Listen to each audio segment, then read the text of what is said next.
In 1946, after World War II, the US Navy launched the largest expedition to Antarctica to date. Titled Operation High Jump, the mission was led by Admiral Richard E. Byrd. The official narrative of the mission's objectives were to establish a US military and scientific research bases on the continent of Antarctica. Although Admiral Byrd's previous missions to Antarctica before the war gained him notoriety, they primarily failed due to the harsh conditions. Operation High Jump proved just as treacherous, with some of the crew perishing in blizzards and plane crashes, and resulted in early termination. Operation High Jump included a staggering 13 ships, aircraft escort, aircraft carrier, a submarine, 2 destroyers and a total of 4,700 men with full battle gear in what was officially called an ordinary training exercise and attempt to establish research bases. Speaking about the operation, Byrd said that the most important result of his observations and discoveries is the potential effect that they have in relation to the security of the United States. The fantastic speed with which the world is shrinking, recorded the Admiral, is one of the most important lessons learned during the recent Antarctic exploration. I have to warn my compatriots that the time has ended when we were able to take refuge in our isolation and rely on the certainty that the distances, the oceans and the poles were a guarantee of safety. He also said he didn't want to frighten anyone unduly, but that it was a bitter reality that in the case of a new war, the continental United States would be attacked by flying objects which could fly from pole to pole at incredible speeds. Many have since theorized that the specific security risk relates to the numerous alleged covert operations that took place during the Nazi era, the most memorable being that of New Swabia and the mysterious Base 211 located within Antarctica. These theories suggest that Byrd and his crew were actually searching for these secret Nazi bases that have been rumoured to be impenetrable. There are rumours and speculations that the Nazis had developed a type of aircraft with anti-gravity, specifically the type we now associate with flying saucers, and were able to not only just leave the planet and journey into space, but also launch very powerful attacks on any challengers. Interestingly, in July 1947, just 5 months after Byrd's Operation High Jump was terminated in Antarctica, the infamous Roswell crash happened. The official narrative states that a balloon crashed into a ranch in Roswell, New Mexico, but since the incident, a growing body of theories have arisen that suggest that what actually crashed in Roswell was a UFO. Between 1978 and the early 1990s, documents were obtained via Freedom of Information Act requests which fueled these theories, suggesting a UFO had crashed at Roswell and alien bodies and technology had been recovered by the US military. A plethora of books have been written on the subject. Interestingly, soon after the crash in 1947, the Central Intelligence Agency, the Department of Defense and the National Security Agency were all established. Just as a space race between America and Russia began in 1956, Admiral Byrd returned to Antarctica under Operation Deep Freeze to once again attempt to establish US Antarctic bases. It marked the beginning of a permanent military presence in Antarctica. Speaking about Antarctica, Byrd said, Admiral Byrd, you've been to both the North Pole and the South Pole. Is there any unexplored land left on this Earth that might appeal to adventurous young Americans? Yes, there is. And not up around the North Pole, because it's getting crowded up there now, because they find out it's really usable, not only to live in, but militarily. But strangely enough, there's left in the world today an area as big as the United States that's never been seen by a human being. And that's beyond the pole on the other side of the South Pole from Middle America. And I think it's quite astonishing that there should be an area as big as that unexplored. That's a tremendous So challenge. there's a lot of adventure left down at the bottom of the world. Admiral Byrd died in his sleep of a heart ailment a year later in 1957. He was an active Freemason. A year later, in 1958, NASA was established. And then soon after, in 1959, the Antarctica Treaty was signed by the UN, prohibiting access and ownership. I do not dispute that the Nazis created advanced technological flying crafts, and I do not dispute that many of them could have potentially fled to deep Antarctic bases. What many are not taught in history lessons at school is that many Nazis actually fled to America after the war. Remember, all wars are carefully choreographed by the satanic Illuminati elite. They are illusions cast upon the people using a system of us versus them, when in reality the us is funding the them, and vice versa. Werner von Braun was a German-born aerospace engineer and so-called space architect, and worked on Nazi Germany's rocket development program. In 1960, him and others were hired by NASA, where he served as director of the newly formed Marshall Space Flight Center. He was also chief architect of the technology that supposedly landed the Apollo spacecraft on the moon. What many haven't realized is that the Roswell crash and UFO narrative of 1947 was a carefully wrought and insidious form of false flag that can be classified as a PSYOP.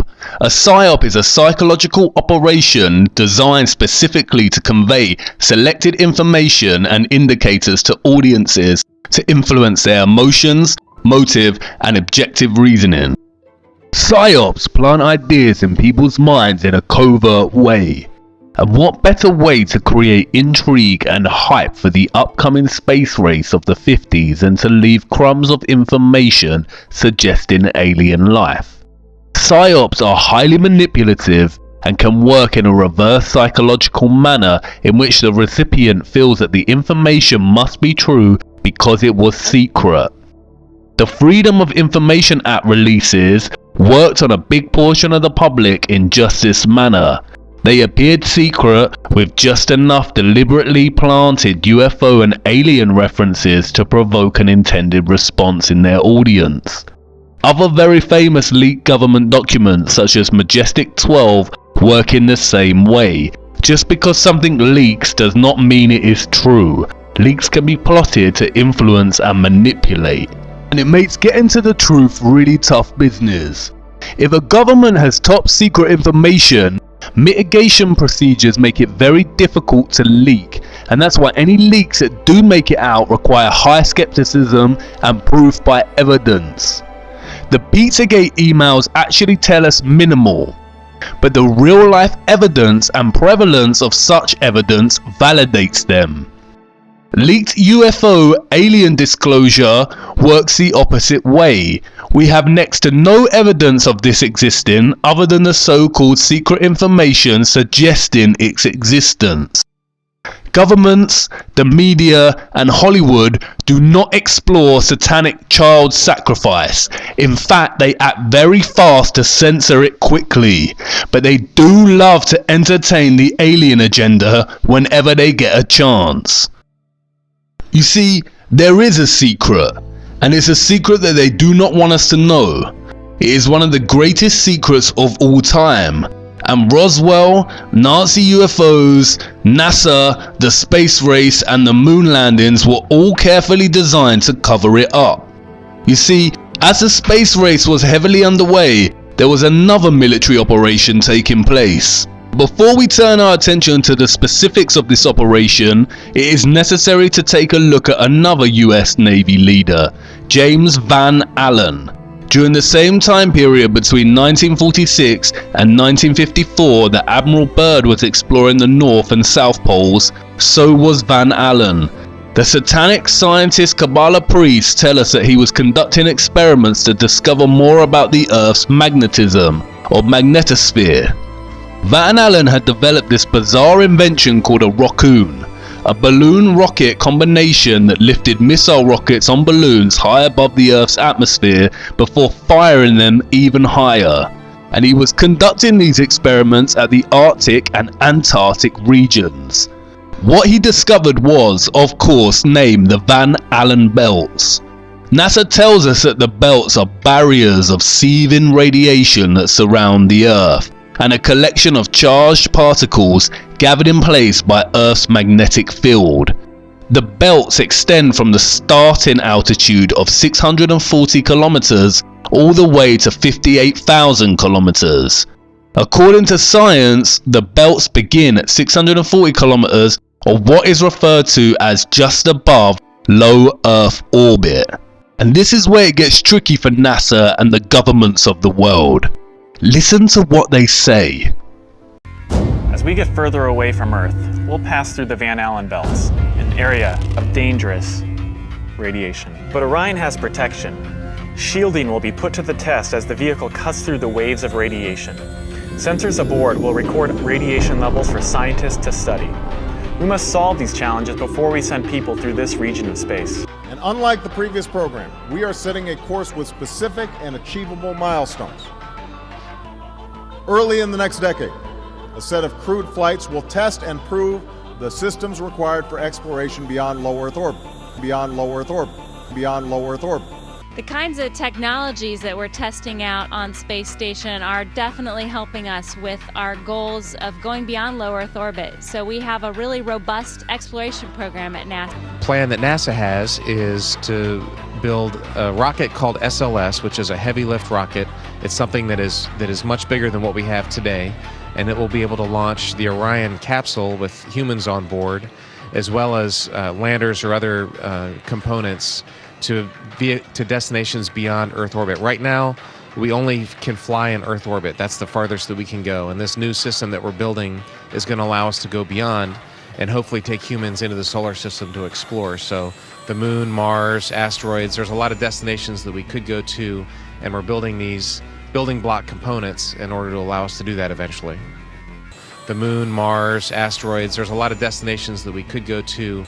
The moon, Mars, asteroids, there's a lot of destinations that we could go to. The moon, the moon, the moon. Wait, what? Come again? I thought we went to the moon. It seems like someone is lying. And now that you know about these radiation belts, do you really believe we went to this imaginary ball of rock in this tin can? We never went to the moon, and no one can go to the moon as it is not a sphere. Van Allen was approached by the military in the early 60s. In 1962, he suggested clearing the belts away by setting off nuclear bombs near the outer belt. The US military contacted Van Allen and began conducting a series of nuclear tests in the early 1960s called Operation Dominic. As the official narrative tells us, the operation included within it the Operation Fishbowl events, which were designed to understand how nuclear weapons would interact with the Earth's so-called magnetic field. The highest of the Fishbowl events was called Starfish Prime, a 1.4 megaton nuclear bomb detonated at 400 kilometers on July 9th, 1962. Why were they firing rockets and nuclear bombs way up into the Earth's atmosphere to discover more about its radiation? You do realize that nuclear bombs produce extreme radiation. You do not discover the chemical composition of lemon juice by squeezing more lemon juice onto it. And this is the secret. No one in history has ever left Earth. You cannot leave Earth. They are telling you to your face. Now, one thing I really want your generation to embrace is that the Earth is a closed system. The Earth is a closed system. We cannot leave the Earth. There's no place to go. And this is from one of the highest satanic scientist Kabbalah priests himself, straight from the goat's mouth. See, these Satanists just have to tell you, they are hiding it in plain sight again. And they're getting away with it because they are relying on both our inability to get our heads around the bamboozlement of impossible figures and phenomena, and they are also relying on our blind trust in the scientific institutions of the world and their word. No one has ever left flat Earth. It is a closed system, and not because there are radiation belts.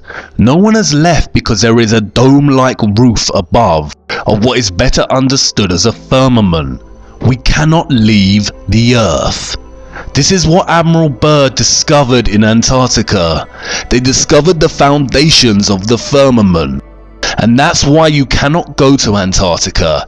It is literally the edge of the Earth. And I know what you're probably thinking. What? This is going from crazy to crazier to insane. But by now you already know what I am going to say. Let me show you. In 2014, civilian space geeks constructed their own rocket with a camera on and sent it up with the goal of being the first civilian rocket to make it to space. Look what happens. Our mission as the Civilian Space Exploration Team is to be the first civilian team in history to launch a rocket that reaches space.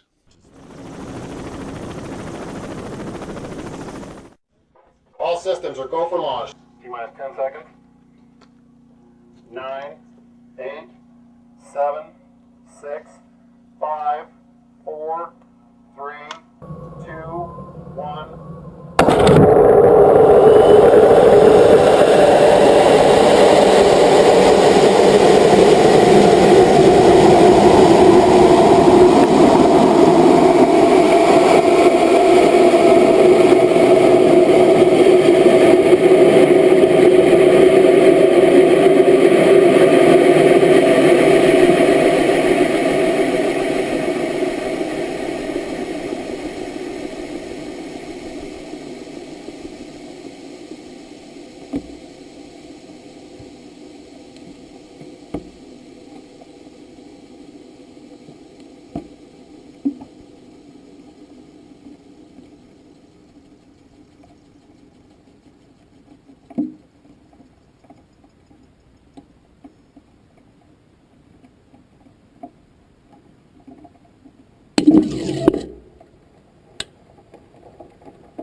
What did that rocket hit?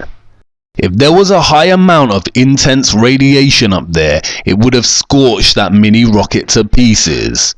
There is no radiation above us covering a globular spinning planet ball. It is a flat, stationary plane with a firmament above.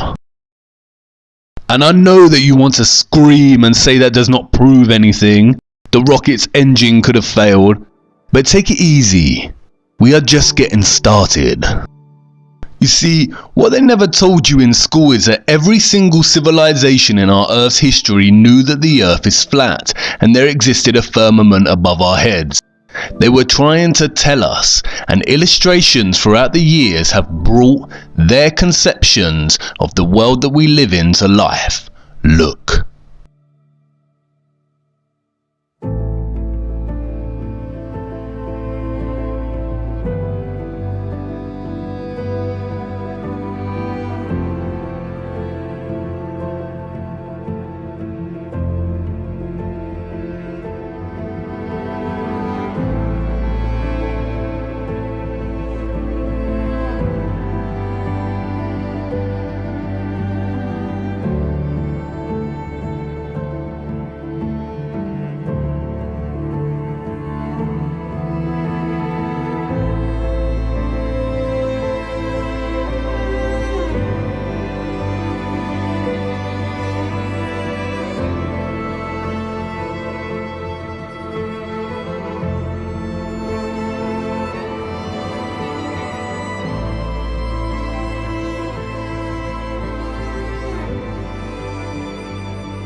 Only one is the satanic lie. Take another look at NASA's insignia. Did you not notice? Look at the ring around the planet, Saturn. And look closer at what they call the red chevron. Don't you think it looks like a split tongue? The tongue of the serpent? It almost resembles the letter T, which would give the organization's name an interesting anagram. But just a coincidence, I'm sure. And why does every single rocket that NASA supposedly sends up to space take the exact same path? Look, they aren't sending rockets into space. They reach a certain altitude and begin bending until traveling horizontally and landed in the ocean somewhere. They cannot go up and leave Earth's atmosphere and journey into space because there is no space. There is a firmament above. And they have been hiding it in plain sight the whole time. Look closer at the Masonic drawings. Can you see it? The 4 pillars, or the 4 corners of the earth, the sun and moon the same size and both within an arched dome or firmament. And of course satanic pedo Hollywood has already told us while laughing behind our backs, look.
Talk to him.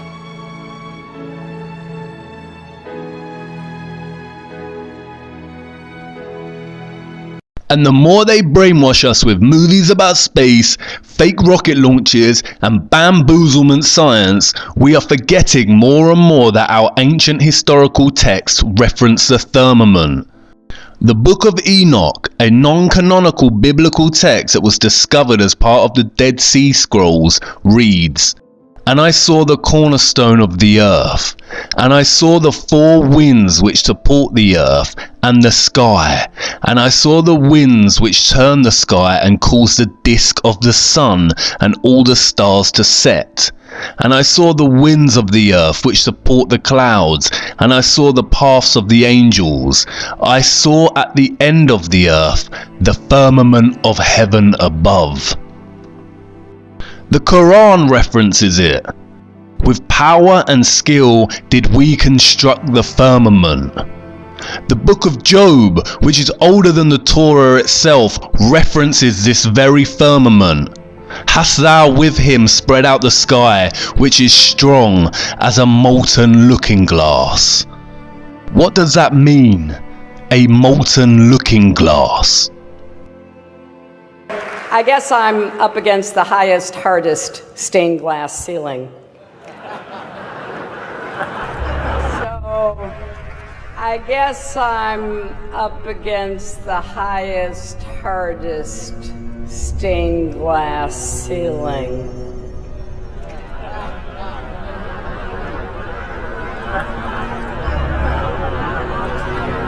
And it may be hard to see tonight, but we are all standing under a glass ceiling right now. It was fine for all this talk about me running to break the big, hard glass ceiling. Although we weren't able to shatter that highest, hardest glass ceiling this time, thanks to you, it's got about 18 million cracks in it.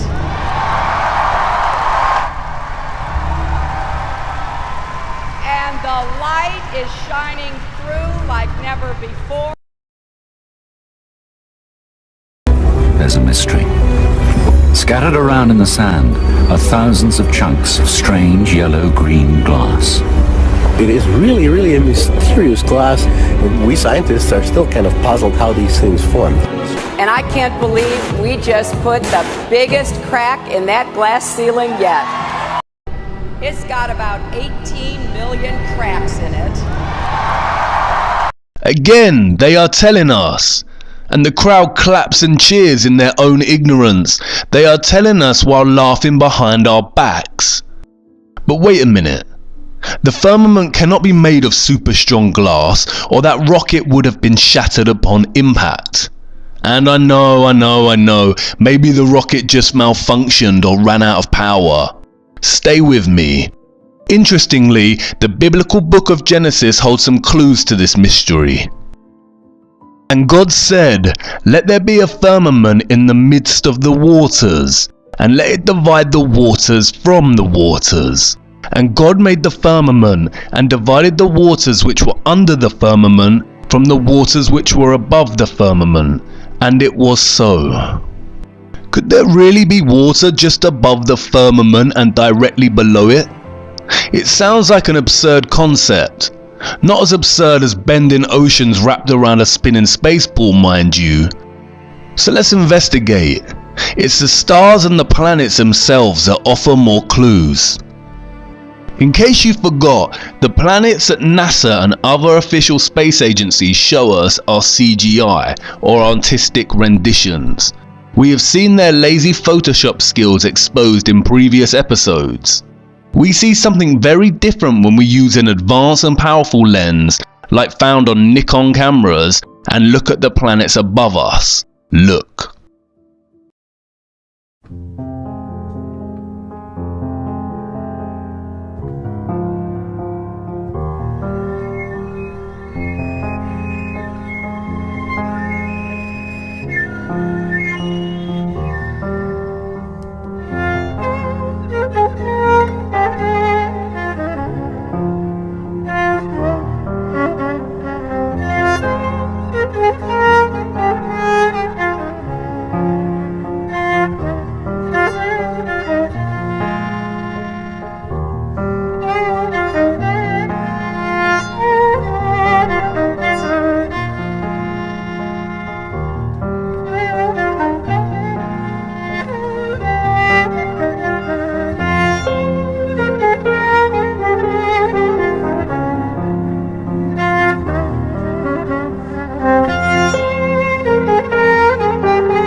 They are pulsing and shifting, almost dancing.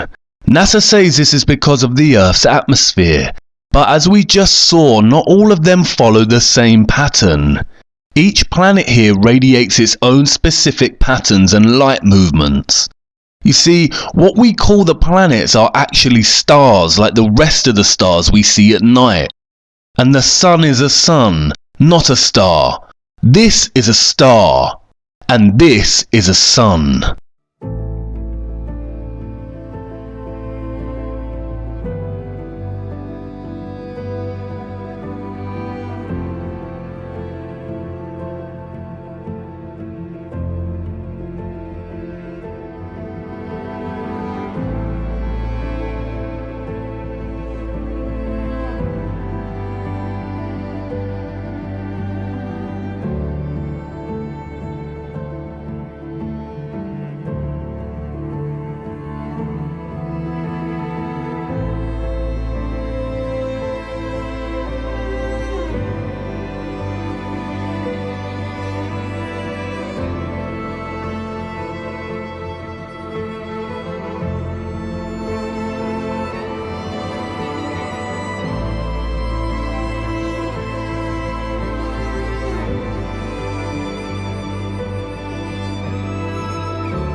There is no space.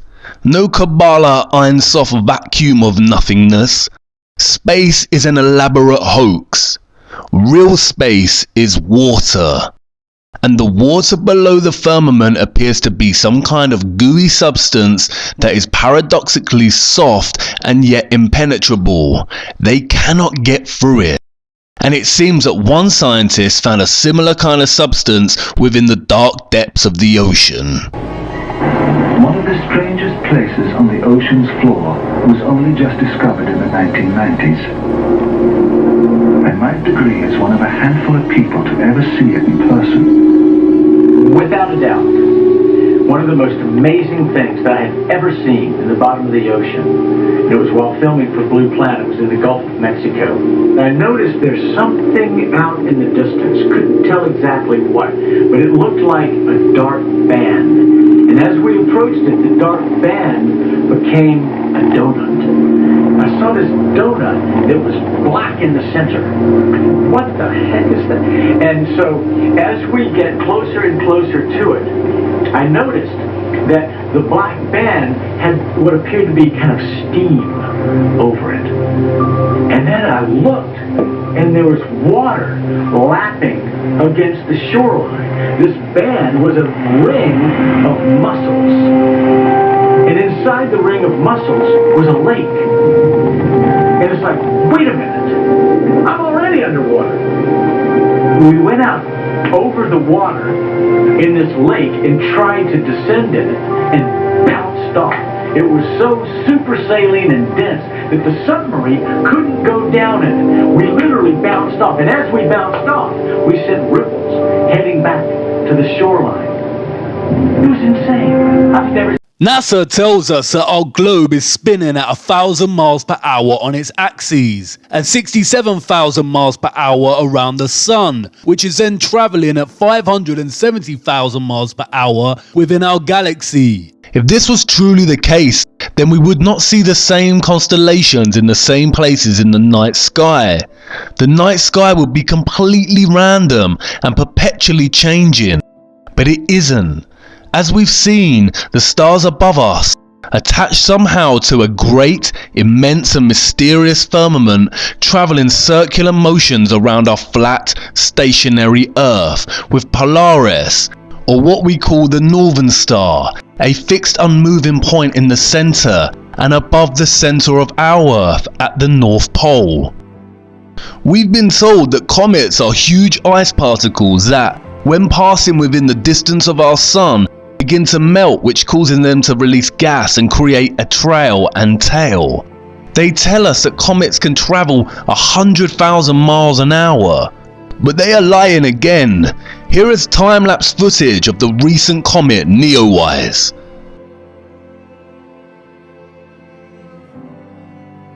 As you can see, the comet is not actually moving in its own path.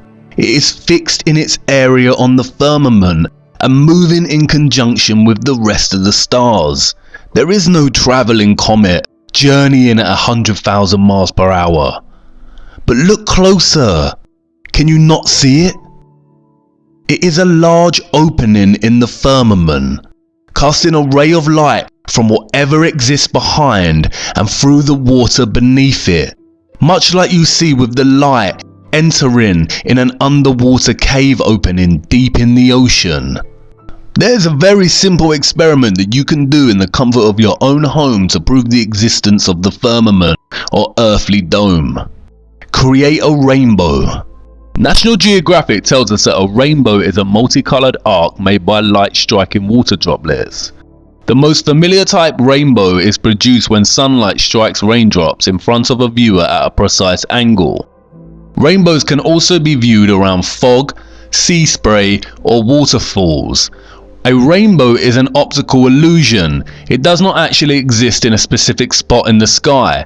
The appearance of a rainbow depends on where you are standing and where the sun or other source of light is shining.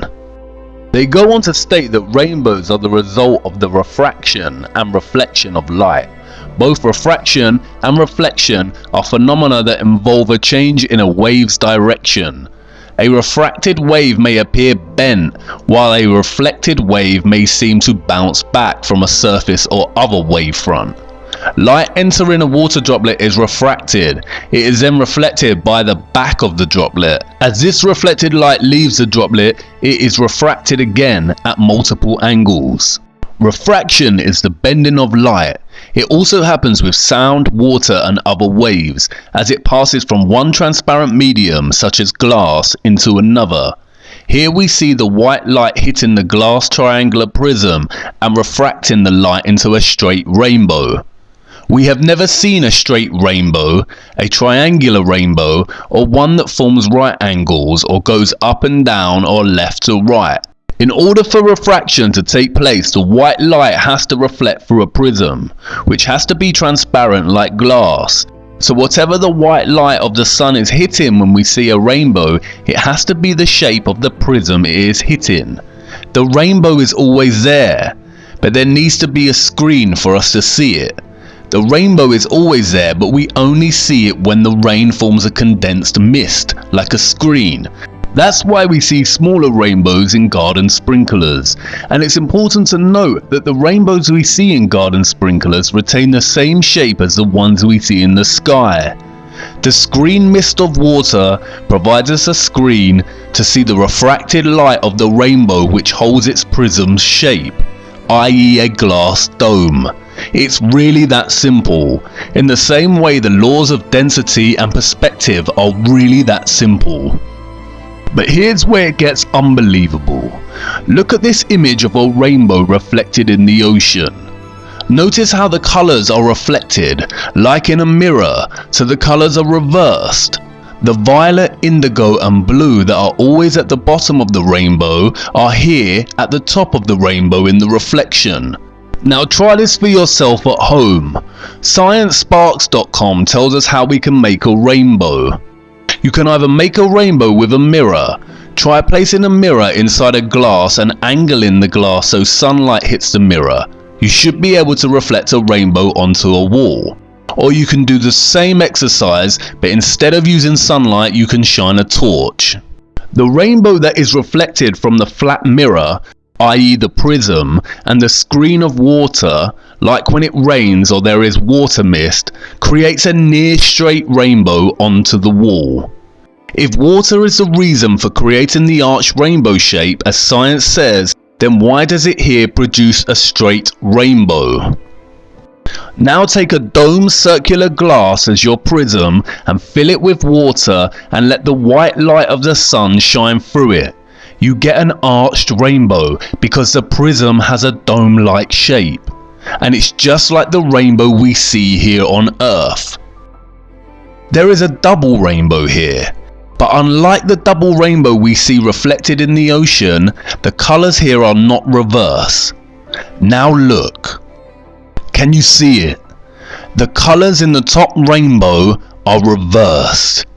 What you are seeing is a reflection of the rainbow in the glass firmament above, just like you would in a mirror and just like we see over the ocean or a lake. How dare they lie to us? And now really think about it.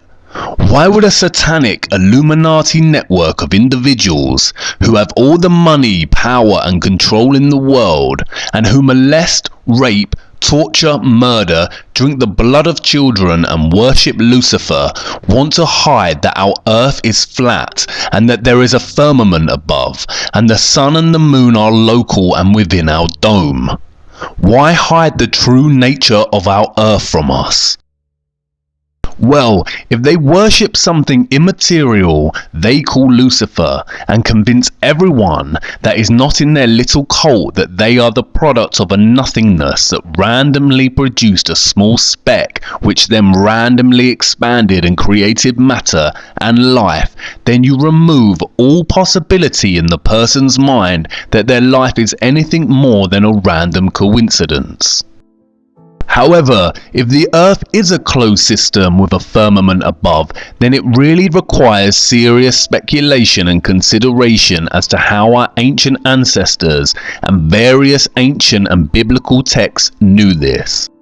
The Illuminati cabal do not want us to seriously consider the notion of creation, purpose for human existence, the existence of good and evil as real energetic entities rather than archaic words to describe something that their fraudulent sciences call the spectrum of mental health. The satanic Illuminati power complex cast humanity into the dark and kept the knowledge for themselves. Again, they worship something immaterial, which they call Lucifer, and sacrifice children to whatever this thing is, and all the while control every aspect of knowledge we receive. We go about our days with heads down, glued to our smartphones, downloading their programs and information that keep us brainwashed, when our eyes should be looking up to our firmament and the stars attached within it. But wait, there's more to the story. As we saw, they called the nuclear missile events of the 1960s Operation Fishbowl, and this operation was part of a larger one, Operation Dominic. The name Dominic comes from the Latin Dominicus, which means of the Lord. So together we get Fishbowl of the Lord. Again, it's there hiding in plain sight. The actions committed against children are the greatest of all sins and crimes, but this comes very close. There is nothing more satanic and evil than hiding the true nature of what humanity really is and what exists beyond. Could there be a God? I don't know. The biblical texts, which hold many truths and clues, have been tampered with by the satanic body of elites.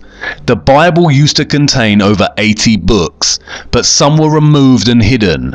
It now contains 66 books. 66. That number again. Something I did not want to show you until this point in the series are the true mathematical calculations of the Masonic science of the heliocentric Earth. We are told it spins on an axis of 23.4 degrees. If a straight angle is 90 degrees and we subtract the 23.4 degrees of the Earth's tilt, what number are we left with? 66.6. I have told you that the Earth orbits the Sun at 67,000 miles per hour, but you see I rounded up. Wikipedia gives us a true Masonic figure, 66,600 miles per hour. I have also shown how according to the heliocentric model the Earth should curve at 8 inches per mile squared. What is 8 inches in feet? At this point you already know. It's 0.666. And look at what latitude they tell us that the Arctic and Antarctic poles are located at. 66.6 latitude. Can you see what is happening? How many coincidences before mathematically impossible? They are lying to us. There are no coincidences. Coincidence and randomness is Kabbalah science. I have saved this until now because I wanted to show you first. Buried deep within hundreds of pages of declassified CIA documents that present abstracts or cover notes of Soviet scientific studies, there are a couple of cards from the 1940s and 60s that are very telling. Here is an abstract outlining a study they were conducting on photographing the firmament. The full studies are not accessible to the public, but we can see here that they have produced a camera that can take a photograph of the firmament in its entirety all the way down to the horizon. Another abstract details echoes and glows in the firmament, and another measuring the color temperature of the firmament. In another abstract there is a contents page for naval personnel. Look at the contents. The shape of the firmament. Rings around the sun and distortion of the sun's and moon's disks at the horizon. Disks, not spheres, just like reference in the Book of Enoch. Again, it is just an abstract of the manual and we cannot see the full contents. In another abstract we see reference to what they call the Eros firmament. It states that at the Eros firmament the passage of the sun is 5 times quicker. The passage of the sun. They do not reference the Earth's spinning orbit, but that the sun is the one moving and making a passage over the earth right below the firmament. Notice the dates, which align with all the operations at the poles and firing missiles up into our sky. The reference to a firmament is scarce and almost unnoticeable in the hundreds of pages that were declassified, but it is there. And there is a huge difference between these declassified documents and the government leaks I spoke about earlier, like that of Majestic 12. Barely anyone has ever noticed these snippets of study abstracts. I would say that it was by negligence that these references were even declassified within hundreds of other pages of unrelated material in the first place. But I don't think it's that. It's complacency. No one is ever likely to come across these buried documents, and if they did, I doubt they would think twice after skimming over a study title referencing the firmament. The space heliocentric hoax has been so ingrained in our minds from our early years and reinforced on a daily basis in ways we don't even think twice about, it would never occur to us the significance of such references in documents of the 1940s and 60s. But it is there, hidden in plain sight. Even the Simpsons have told us. Santa Claus kicks and deals. It's a long fly ball going back, and the ball shatters the sky, bringing the ocean itself down into the stadium. Oh, and you remember Nazi aerospace engineer Werner von Braun, who was a leading director at NASA upon its founding and a leading figure in the Apollo moon missions? Well, he died in 1977. Look at his grave. It references Psalms 19:1. What is that verse? The heavens declare the glory of God, and the firmament showeth his handiwork. You see, it's always been there waiting for us to notice. We just fell asleep as children to bedtime stories of space explorers and never woke up. Space is a highly manipulative and controlled psyop, an elaborate hoax to control us and destabilize us from our true human nature. It is the greatest lie of all time. And I know what you're thinking. If space is fake, does this eradicate the possibility of alien life? I can almost feel the disappointment in you, just like all those years ago when you discovered Santa was not real. But no, it doesn't mean there isn't other life, and I implore you to consider the potential vastness of a new kind of space and land beyond the poles that Admiral Byrd was referring to. Again, it's been right in your face the whole time. ETs, extraterrestrial, aka extraterritory. Don't worry, I am not going to ruin the excitement your imagination feels when it thinks of extraterrestrials. In fact, I'm going to enhance it. But before I do that, however, we need to examine more of our flat stationary plane that is bound by the wonder of our firmament and the waters above. We still have time, and I need to make an important stop first. Come on, move swiftly. Follow me to part 9. I need to show you the panic they are in now their little secret is starting to emerge.